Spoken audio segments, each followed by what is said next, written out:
So I'm in Times Square, New York right now, and today's a very special, huge day for us because in a few moments, our parent company GCL is going to be listed on Nasdaq. So we're at Nasdaq now. We're at the Nasdaq building and we are about to ring the closing bell on Friday, Valentine's Day, 14th of February, 2025.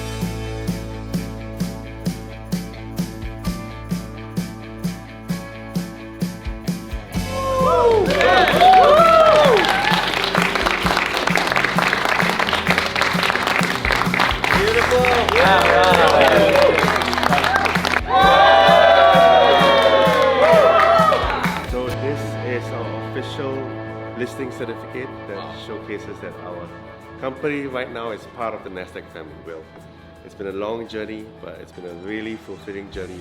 Together with Titan Digital Media, paving the way on how we're going to create IP for the next generation. Amazing, amazing. Congrats, man. Thank you, thank you, thank you.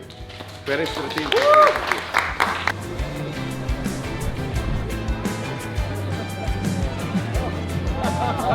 Congratulations, guys! You look great up there. And it's you.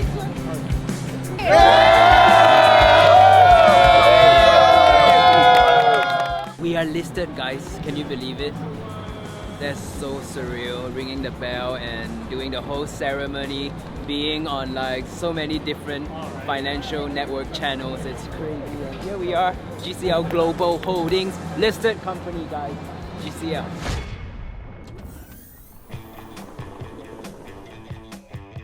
Hello, so it's been 6 months since we last rang the bell in Nasdaq in July, and today it's August, and I thought maybe I'd make an update video to share with you guys what GCL has been up to as a company over the last 6 months and share with you guys what we have in store for the next 6 months. And it's perfect timing because yesterday we literally announced GCL's fiscal year 2025 financial results. So it's something that every listed company has to do. But guys, look at this. Revenues of 142.1 million, net income of 5 million grew 350%, and EBITDA 10.8 million increased by 980%.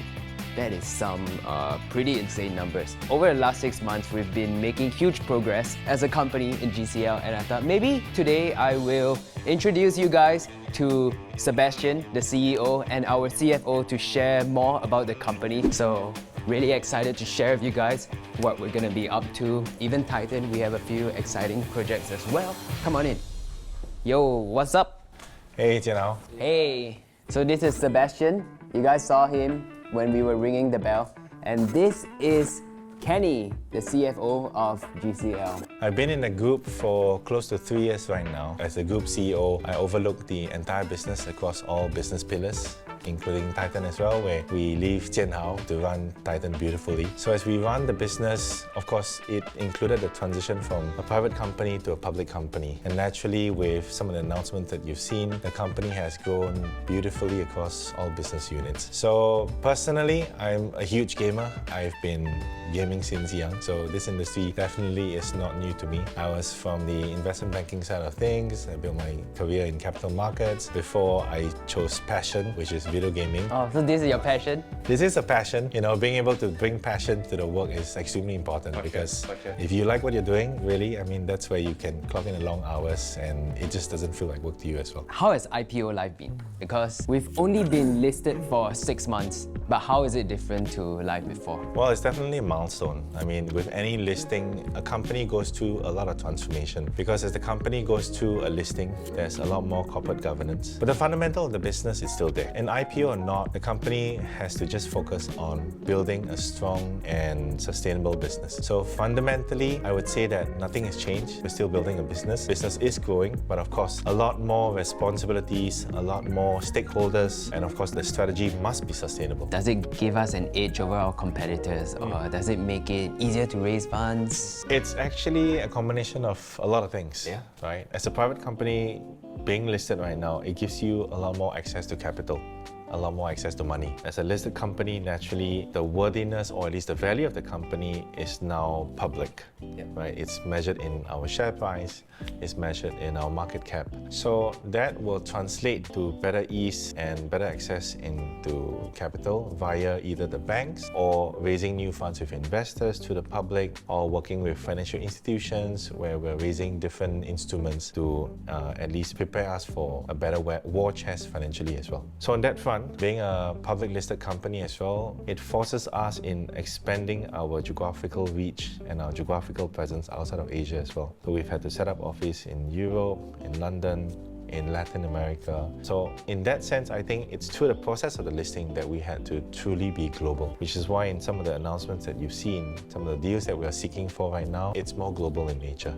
And of course, in any industry, as you are bigger in scale and you have a more global capacity in business, that will naturally give you a competitive edge over your competitors as well. And of course, as a listed company, you bring on more credibility or worthiness when you're dealing with partners, because right now everything is transparent. Your financials are transparent, your team is transparent, business is transparent. So I think with the transparency, it's easier to build trust. Wow, what a good answer. So you mentioned that our gaming distribution increased by 30% revenue. So I was thinking maybe we could explain it to everyone. What is the difference between gaming distribution and game publishing? Because we do both. It's actually not rocket science. So game distribution, you're just taking a finished product, like here, which is Black Myth Wukong. Game distribution is just the selling of finished products, be it physical or digital. Okay. Now, game publishing is a little bit more different. So game publishing is very similar to investments. So as a game publisher, we'll seek out games that have not yet been completed. We'll say, hey, look, I like your game title.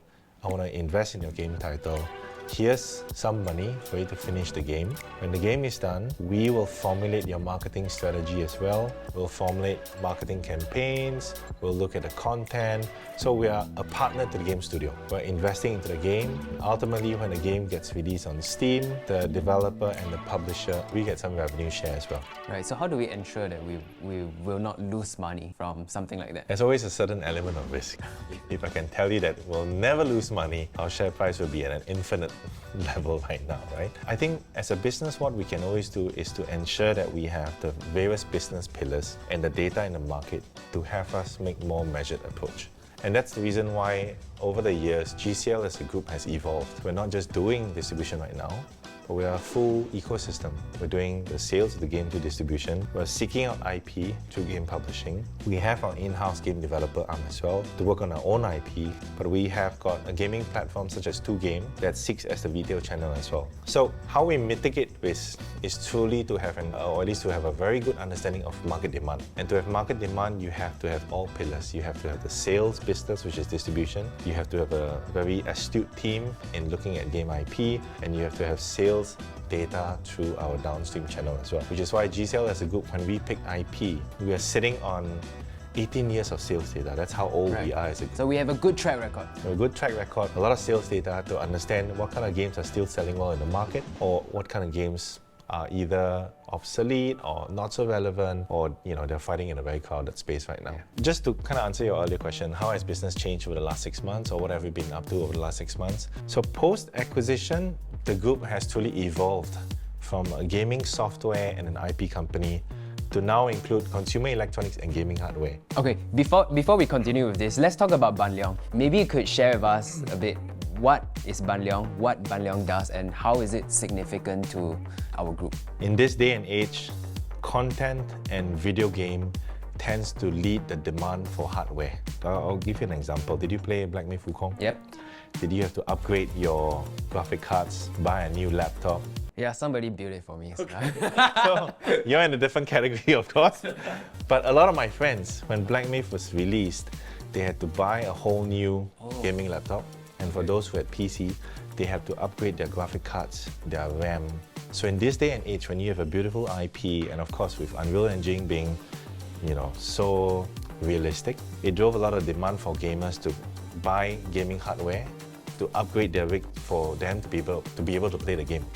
So Ban Leong represents that side of the business. It represents the hardware that accompanies the software as part of the video gaming ecosystem. One thing to note is that it has been a short time since we have listed and we have made such a significant acquisition. Like for like, we almost doubled in size within 6 months of listing, and that is worth noting for. Okay, so before I end this video, perhaps you could share with us what the next 6 months is going to look like without revealing too much. Without revealing too much. Without getting into trouble. Yeah. I think all that I can say is that we have made a big acquisition. We have made investments into game studios, and our game publishing landscape has broadened from us being an Asian publisher to a global publisher as well. So the core of the business today is still in IP. IP is important because when you look at the video gaming industry as a whole, IP has seen its way to be adapted from a video game medium into movies, into TV series such as Stalker 2, a game that we published last year, Witcher as well, Mario, Sonic had a movie as well, 3 movies. Right. So as a group, we're always out there to secure interesting IPs that we can support in its development phase to the global publishing phase. And from these IPs, if the game launch is successful, then we are there to bring the IP into a movie adaptation or a TV series as well. So the direction over the next 6 months is pretty much the same because we've just evolved as a listed company this year. So it takes time for the strategy to kind of scale up and to reach a critical mass. So that's where we are. We are just rolling out the strategy, getting the integration of Ban Leong into the group, and of course, hunting for better IP, better studios to be part of the group so that we have a nice portfolio of IP, not just for video games, but essentially for TVs and movie as well. Great, perfect. I mean, if the last 6 months was so good, and if we keep it up, I'm sure it will be as good or if not better, right? I mean, it's anyone's guess, but to us, we always look for it to be better. Yeah.